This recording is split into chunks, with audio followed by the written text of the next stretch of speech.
ሰላም ጤና ይስጥልኝ ውድ የተከበራችሁ የግሎባል ፋኖ ሚዲያ አድማጭ ተመልካቾቻችን ህዳር 13 2018 ዓ.ም የምሽት መዋለ ፋኖ ዜና ነው ተጀምሯል። በቅድሚያም ዋና ዋና ዜናዎችን በማስደመጥ እንጀምራለን። በአዲስ አበባ ከተማ ብሔርን መሰረት ያደረገ አፈሳ መደረጉ ተሰማ። ላለፉት 2 ዓመታት በርካታ ወጣቶች የታፈሱባት መዲናዋ አዲስ አበባ ዛሬንና ትናንትን ጨምሮ በሺዎች የሚቆጠሩ ወጣቶች ታፍሰው ወዳልታወቀ ቦታ መወሰዳቸው ተገልጿል። በዝርዝር የምናስደምጣችሁ ይሆናል። በአማራ ክልል እየተደረገ ያለው የህልውና ጦርነት ተባብሶ የቀጠለ ሲሆን ፋኖ በሳምንቱ በአራቱም ማዕዘናት ባደረጋቸው አውደ ውጊያዎች ድል አስመዝግቧል። በአራቱም ማዕዘናት የተደረጉ አውደ ግንባሮችንና የድል ውጤቶችንም ወደ እናንተ የምናደርስ ይሆናል። በተቀሰቀሰው የዩኒቨርሲቲ ተማሪዎች አመጽ ክፉኛ የተደናገጠው የብልጽግናው አገዛዝ ተማሪዎችን እየመረጠ ወደ እስር ቤት መውሰዱ ተሰምቷል። የአገዛዙ ብልጽግና ኃይል በቋራና አካባቢው በሰላማዊ ዜጎች ሀብትና ንብረት ላይ ቁሳዊ ጉዳት ማድረሱ ተገልጿል። ከስፍራው የደረሰን መረጃ አለ፣ በዝርዝር ወደ እናንተ የምናደርስ ይሆናል። በድጋሚ ሰላም ጤና ይስጥልኝ ውድ የተከበራችሁ የግሎባል ፋኖ ሚዲያ አድማጭ ተመልካቾቻችን፣ የግሎባል ፋኖ ሚዲያ ዩቲዩብ ቻናላችን ሰብስክራይብ፣ ላይክ እና ሼር በማድረግ ቤተሰብ ይሁኑ። ወደ ዝርዝር መረጃው አልፋለሁ።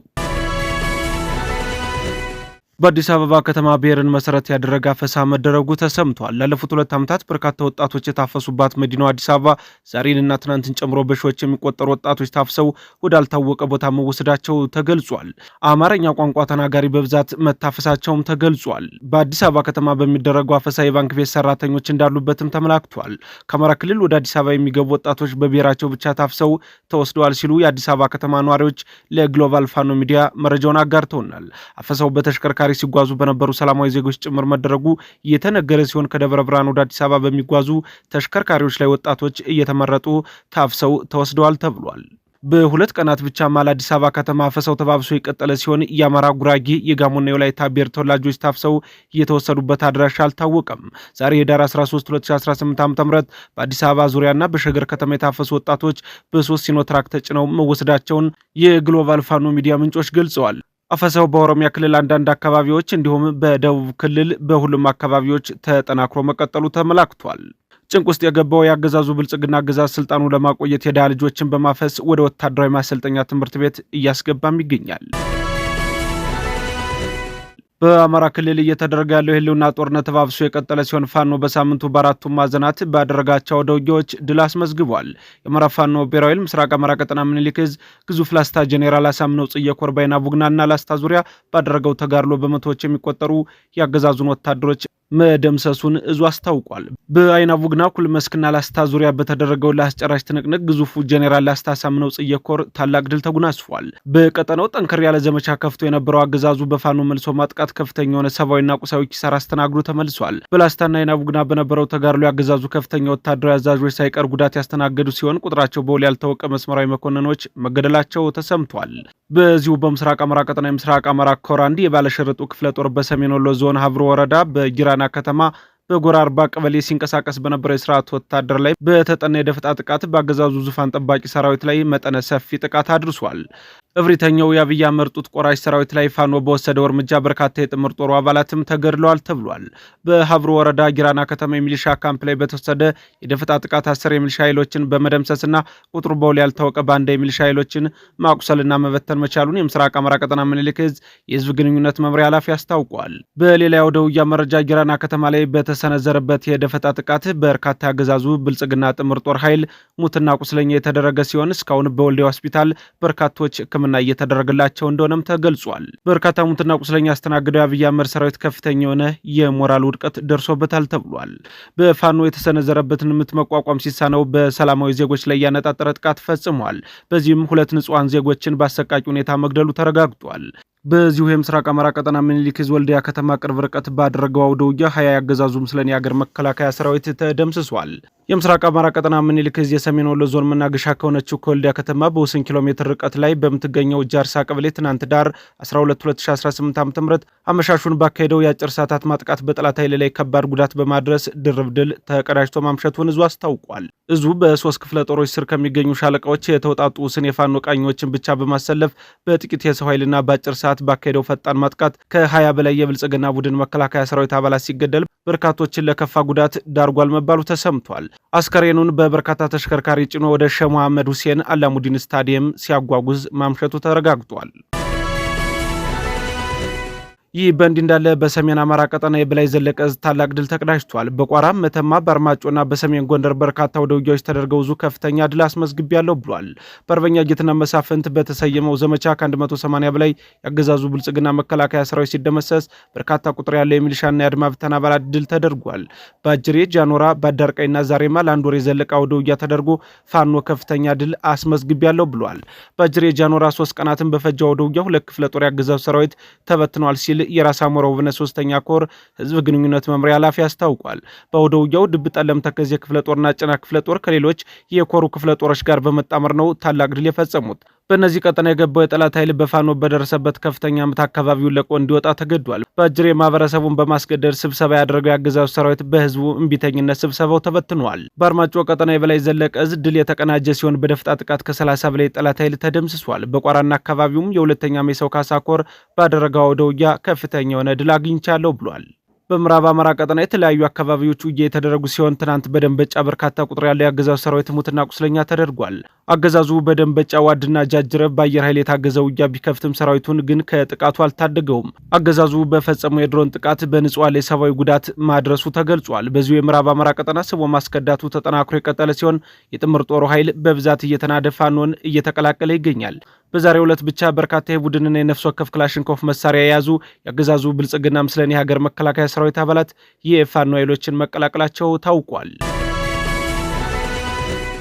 በደቡብ አማራ ቀጠና ሁለቱ የፋኖ አደረጃጀቶች በጋራ ባደረጉት አውደ ውጊያ በአገዛዙ አገልጋይ አየር ወለድ ኮማንዶ ላይ ከፍ ያለ ሰብአዊ ጉዳት አድርሰውበታል ተብሏል። በጣዬና ዳዋ ጨፌ የአማራ ፋኖ ብሔራዊ ደቡብ አማራ ቀጠና ሳምነው ዕዝና ፋድ ሸዋ ጠቅላይ ግዛት ዕዝ በጋራ ውጊያ አድርገው ድል መቀዳጀታቸውን አስታውቀዋል።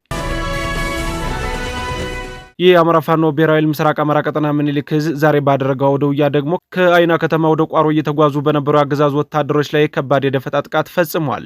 የአማራ ፋኖ ብሔራዊ ምስራቅ አማራ ቀጠና ምኒልክ ዕዝ ግዙፍ ላስታ ጄኔራል አሳምነው ጽጌ ኮር ስር ተፈራ ማሞ ክፍለ ጦር በጠላት ኃይል ላይ ደፈጣ በመጣል ከፍተኛ ድል መቀዳጀቱን ዕዙ አስታውቋል።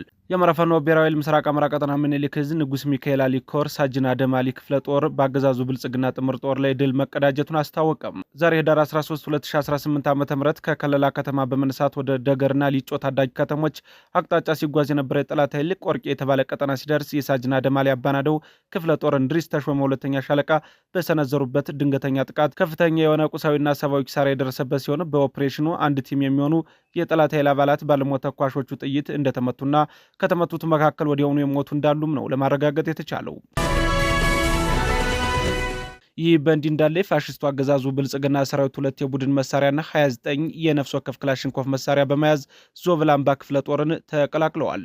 ጀንበር የጠለቀችበት የብልጽግናው አገዛዝ በርካታ ሰራዊቱ እየከደውና እየፈረሰ ፋኖን እየተቀላቀለ ያለ ሲሆን አንድ ስናይፐር፣ አንድ ብሬን እንዲሁም 29 የነፍስ ወከፍ ክላሽንኮፍ መሳሪያ የያዙ በአጠቃላይ 31 አባላቶቹ ከብልለው ምኒልክ ዕዝ ምስራቅ አማራ ቀጠና ኮር 2 ዞብላምባ ክፍለ ጦርን ተቀላቅለዋል። በዚህም ሁለቱ የቡድን መሳሪያዎች ብሬንና ስናይፐር እንዲሁም 26 ጥቁር ክላሽንኮፍና 3 ስናይቶ በአጠቃላይ 29 ክላሽ ከተሟላ ትጥቅና ተተኳሽ ጋር ዞብላምባ ክፍለ ጦር ገቢ ሆነዋል ሲል የአማራ ፋኖ ብሔራዊ ምስራቅ አማራ ቀጠና ምኒልክ ዕዝ ህዝብ ግንኙነት መምሪያ ኃላፊ መረጃውን አድርሶናል። በተቀሰቀሰው የዩኒቨርሲቲ ተማሪዎች አመጽ ክፉኛ የተደናገጠው የብልጽግና አገዛዝ ተማሪዎችን እየመረጠ ወደ እስር ቤት መውሰዱ ተሰማም። በደባርቅ ዩኒቨርሲቲ 2 ተማሪዎች በአገዛዙ ዙፋን ጠባቂ ኃይሎች ሲገደሉ በርካቶች ደግሞ አካላዊ ጉዳት ማስተናገዳቸው ታውቋል።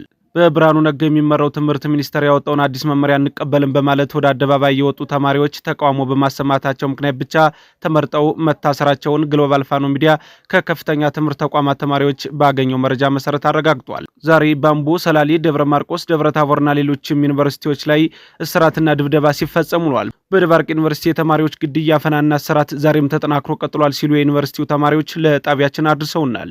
ይህ በእንዲህ እንዳለ ተስፋ የቆረጠው አገዛዙ ተማሪዎችን ማገቱ ተሰምቷል። የፋኖ ቤተሰብ ናቸው የተባሉ 12 ተማሪዎች በትምህርት ገበታ ላይ እንዳሉ አግቶ መውሰዱን ምንጮች ገልጸውልናል። ከ2 ዓመታት ተኩል በላይ ቀጠናውን የጦር አውድማ በማድረግ መደበኛና መንግስት መር የዘር ማጥፋት እንዲሁም ህጻናትን በማስደፈር በአማራ ህዝብ ላይ በተደራጀ ሁኔታ ግፍ እየፈጸመ ይገኛል። አገዛዙ ብልጽግና ከዳር 10 ቀን 2018 ዓ.ም ጀምሮ በግንዶይን ከተማ በሚገኙ ትምህርት ቤቶች የሚማሩ ተማሪዎችንና ንጹሃን ነዋሪዎችን የፋኖ ቤተሰብ ናችሁ በማለት ከየቤታቸው እየፈለገ በማገት ዓለም አቀፍ የህፃናት መብትን የጣሰ ሰብአዊ ድርጊት መፈጸሙ ነው የተነገረው። የአገዛዙ ብልጽግና ኃይል በቋራና አካባቢው በሰላማዊ ዜጎች ሀብትና ንብረት ላይ ቁሳዊ ጉዳት ማድረሱ ተገልጿል። የብልጽግናው መንግስት በአካባቢው ጦሩን በብዛት በማስገባት ተደጋጋሚ ጦርነት ቢከፍትም በቀጠናው ያለውን የፋኖ ኃይል መቋቋም አልቻለም። መንግስታዊ መዋቅር በሆነ መንገድ የአማራን ህዝብ በጅምላ እየጨፈጨፈ ያለው የብልጽግናው መንግስት በቋራና አካባቢው ይህንን አሰቃቂ ተግባሩን ፈጽሞታል ተብሏል።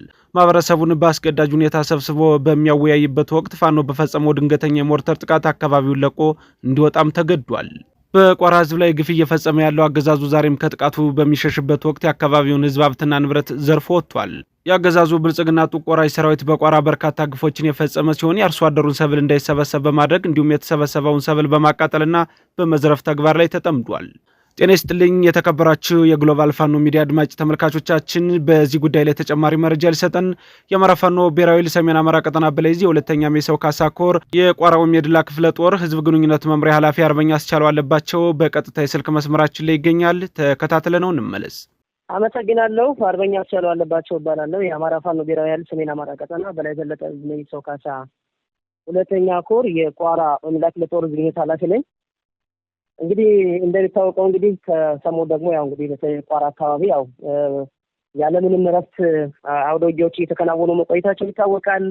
በየሰዓቱ በየቀኑ በየደቂቃው ነው አውደ ውጊያዎች እያደረግን ያለ ነው። እንደ ቋራ ሜድላ ክፍለ ጦር እንግዲህ በዚህ ቀጠና ደግሞ እንደምታውቁት ያው ጠላት የመጨረሻ በርካታ ሴራዎችን እየሰራ ያለበት ሁኔታ ነው ያለው። ነገር ግን እሱ ባሰበውና ባቀደው ልክ እየሄደለት እንዳልሆነ እኛ ማረጋግጠናል። በአፈሙዝ ያልቻለውንን በፖለቲካ ሴራ ጠምዞ ለመጣልና ማህበረሰቡ ለማታለል ከሰሞኑ ደግሞ ተጠምዷል። በተለይ በቋራና አካባቢ ለይስሙላ ገብቶ ገጠራማ አካባቢዎች ላይ በሚያደርጋቸው የውሸት ፕሮፓጋንዳዎችን ማህበረሰቡ የነቃበት ሁኔታ ነው ያለ። በተለይ በቋራና አካባቢ ሳሊያ ላይ ያለምንም ከሳምንት በላይ ቤቱን ዘግቶ ማህበረሰቡ እንዳናያቸው ብሎ የወጣበት ሁኔታ ነበረ። ወዲያውኑ ተንበዝብዞ ያለ መሳሪያውን አስረክቦ ሙትና ቁስለኛው ነው መመለሱ ይታወቃል። በዚህ ሳምንት እንግዲህ በዛሬው ደግሞ እንግዲህ ማለት ነው እጅግ በጣም በሚገርም ሁኔታ ነው ማለት ነው ህዳር 13